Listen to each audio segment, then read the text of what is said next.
Ganesh colony second cross Wadgaon इतना में आया था आणि सकाळ सकाळीच कॉल आला है। कैसा दिखा सर सांप आपको? वो मॉर्निंग इधर वॉश करने के लिए आया। हाँ, इधर साउंड कर रहा था। वो साउंड कर रहा था।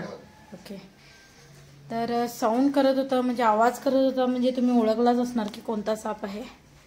तर हा बघा छोटासा घोणस जातीचा साप आहे म्हणजेच रसल वायपर आणि जोर जोरात आवाज काढतो हा कुकरच्या शिट्टीप्रमाणे आणि फरचीचा कलर आणि ह्या सापाचा कलर बघू शकता तुम्ही एकसारखा दिसतोय। चुकून पाय वगैरे पडला किती मोठी घटना घडली असती। तर असे इन्सिडेंट्स आपल्या आजूबाजूला होत असतात। तरी साप काय असंच चावत नाहीत, फक्त ते भीतीपोटी चावतात किंवा त्याच्यावरती हात पाय पडला तर तो चावू शकतो। बघू शकता तुम्ही, ह्याला जवळून दाखवण्याचा मी प्रयत्न करेन। त्रिकोणी आकाराचं त्याचं तोंड असतंय आणि रुद्राक्षाच्या माळाप्रमाणे त्याच्यावरती अशा डिझाईन असतात, गोल गोल असे धब्बे असतात। तर हा साप जाड असतो।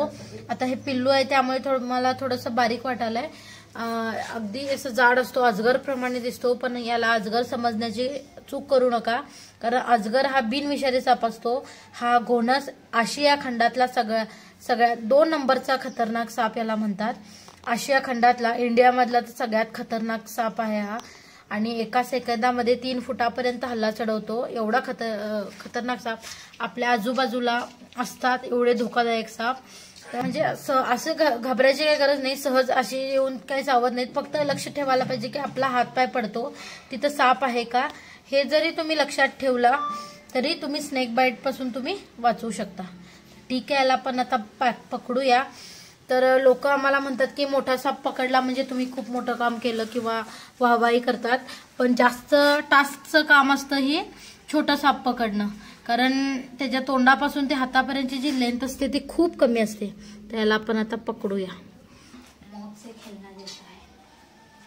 आओ इधर आओ, कुछ प्रॉब्लेम। तर तुम्ही बघू शकता त्याचं तोंड तिकडं आहे आणि असा खतरनाक साप गोल वेटोळा घालून बसतो आणि जोर जोरात असा आवाज काढतो। चला आता मी असं हलक्यानं पकडलीये, खूप डेंजरस वर बघू शकता तुम्ही, अशी हरकत करतो। तर याला आपण सरळ पॅक करूया, हातापर्यंत तो आरामात येऊ शकतो।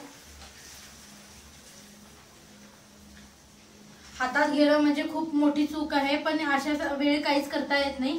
ही स्टिक जी आहे छोट्या सापांना उपयोग होत नाही, त्यामुळे त्याला हातात घ्यावंच लागतं।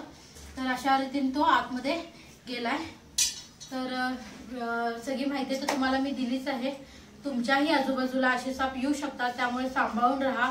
आता बघू शकता तुम्ही, फरचीवरती तो दिसत पण नव्हता, तिने काहीतरी इथं काम करायला आले होते आणि अचानक तो साप दिसला म्हणून बरं झालं। असे कित्येक साप आपल्या आजूबाजूला येऊन जातात, ते काय उडून चावत नाहीत, पण चुकून हात पाय पडला तर चावू शकतात। त्यामुळे सतर्कता बाळगणं खूप गरजेचं आहे।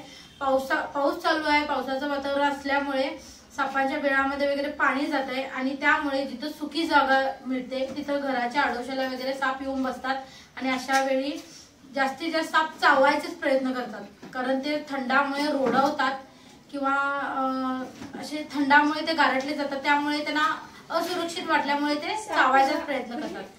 तर व्हिडिओ कसा वाटला कमेंट करून नक्की सांगा। स्नेक सेवर शिवानी जो माझं युट्यूब चॅनल आहे, तुम्ही जर सबस्क्राईब केलं नसेल तर प्लीज सबस्क्राईब करा, कारण सापाची जी सायंटिफिक माहिती असते ती आम्ही तुम्हाला द्यायचा प्रयत्न करतो। तर त्यामुळे जेवढं तुमचं ज्ञान वाढेल सापाबद्दलचं तेवढीच तुमची भीती दूर होईल। धन्यवाद।